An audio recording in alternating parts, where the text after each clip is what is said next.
Okay guys, so here's our current litter situation.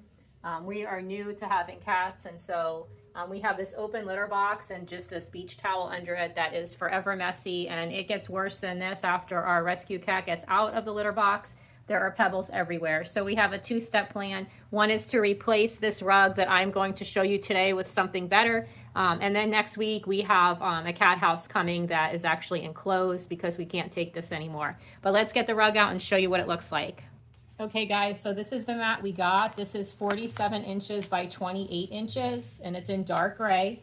This looks to be like a waterproof, almost a vinyl liner on the bottom with this kind of honeycomb mesh on the top. So you see that it's open so that as the litter accumulates, you could actually take it outside and kind of dingle it off.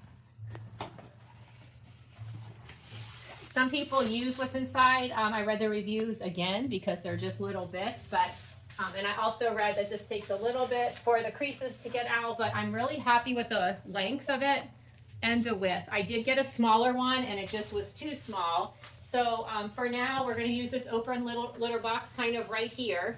And then my hope is as Stormy uses it and walks, you know, all those little bits of litter are gonna go into this mat, and then we won't be dealing as much with the litter on the floor.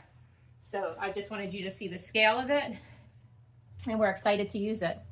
And here's our little man here that's going to be using it, Stormy. Okay guys, so I have news to report. If you could see, I'm so excited after a day. I mean, here's one little dot of the litter, one little dot there, but in contrast to what it was, it's amazing. And this rug looks brand new, but if you get really close, you could see where it trapped the litter. So I'm really pleased, like from far away, it still looks nice. This is just a piece of cat hair. It still looks nice and new and clean.